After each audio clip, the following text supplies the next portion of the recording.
ఇటు సీఎం చంద్రబాబు ప్రాతినిధ్యం వహిస్తున్న కుప్పం నియోజకవర్గంలో అక్రమ మైనింగ్ కు కేర్ ఆఫ్ గా మారింది. ప్రకృతి సంపదను పచ్చనేతలు పొల్లగొడుతున్నారా? విలువైన గ్రానైట్ తో అక్రమంగా తరలిస్తూ తెలుగు తమ్ముళ్లు కోట్ల రూపాయలు కాజేస్తున్నారా? అవును, పోలీసుల ఆకస్మిక తనిఖీల్లో అక్రమ క్వారీల బండారం బయటపడింది. సీఎం ఇలాకాలో మైనింగ్ మాఫియా ఎలా రెచ్చిపోతుందో మీరే చూడండి. ఇది mining mafia బరితెగింపు.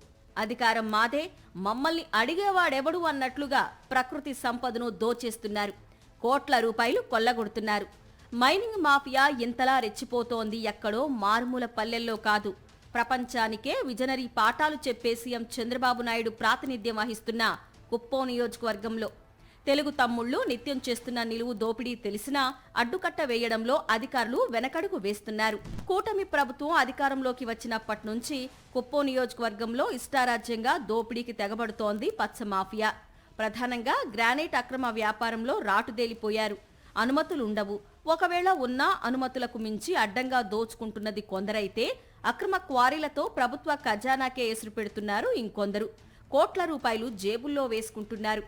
Kuppam DSP Parthasarathi నిర్వహించిన ఆకస్మిక తనిఖీల్లో టీడీపీ నేతల చీకటి వ్యాపారం, అక్రమ వ్యాపారాలు ఒక్కొక్కటిగా వెలుగులోకొస్తున్నాయి. అక్రమంగా తరలిస్తున్న ఇసుక, గ్రానైట్ వాహనాలను సీజ్ చేశారు.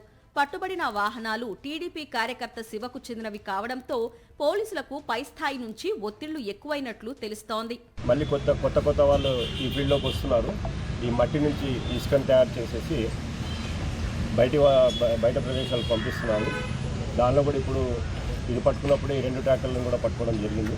ఇటువంటి ఇల్లీగల్ ట్రాన్స్పోర్టేషన్, శాండ్, అలాగే మైన్స్ కూడా వాళ్ళకు కూడా గట్టిగా హెచ్చరించడం జరుగుతుంది.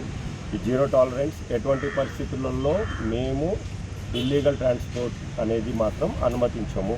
శాంతిపురం మండలం సోలిశెట్టిపల్లి సమీపంలో అక్రమ క్వారీపై ఆకస్మిక దాడులు నిర్వహించారు కుప్పం డీఎస్పీ పార్థసారథి. ఎలాంటి అనుమతులు తీసుకోకుండానే క్వారీ నిర్వహిస్తున్నట్లు నిర్ధారించారు. ఇంత జరుగుతున్నా మైనింగ్ అధికారులు కన్నెత్తి చూడడం లేదంటే ఏ స్థాయిలో వీరి దందాలు నడుస్తున్నాయో అర్థమవుతుంది. 2 కంప్రెసర్లు, ఓ హిటాచీ వాహనాన్ని పోలీసులు స్వాధీనం చేసుకున్నారు. కుప్పం మున్సిపాలిటీ పరిధిలోని లక్ష్మీపురానికి చెందిన బాబు ఈ క్వారీని నిర్వహిస్తున్నట్లు పోలీసులు గుర్తించారు. దీనిపై మైనింగ్ అధికారులకు సమాచారం అందిస్తామని తెలిపారు డీఎస్పీ పార్థసారథి. మెజర్మెంట్స్ అనేది స్టోన్స్ మీద ఉండాలి, ఎక్కడ స్టోన్స్ మీద లేదు. వాళ్ళు చూపించిన డాక్యుమెంట్ కేవలం బండి నెంబర్ మాత్రమే ఉంది. ఆ విషయాలు మేము మైన్స్ డిపార్ట్మెంట్కి, కమర్షియల్ ట్యాక్స్ డిపార్ట్మెంట్కి ప్లస్ ఆర్టీఓకి రాస్తాము. వాళ్ళు దాన్ని నిర్ణయించుకుంటారు. మేము రాస్తాము, వాళ్ళు దాని మీద తరోగా ఇన్వెస్టిగేషన్ చేస్తారు. మైన్స్ వాళ్ళు దాని తగ్గట్టు వాళ్ళు చర్యలు తీసుకుంటారు. కుప్పం నియోజకవర్గం పరిధిలో కంటికి కనిపించని అక్రమ క్వారీలు పదుల సంఖ్యలో ఉన్నా కేవలం 1-6 క్వారీలపైనే తూతూ మంత్రంగా దాడులు నిర్వహిస్తూ ఉండడంపై స్థానిక ప్రజలు మండిపడుతున్నారు. సరిహద్దు రాష్ట్రాలైన తమిళనాడు, కర్ణాటకలకు గ్రానైట్ తరలించి కోట్ల రూపాయలు దండుకుంటున్నారు అక్రమార్కులు.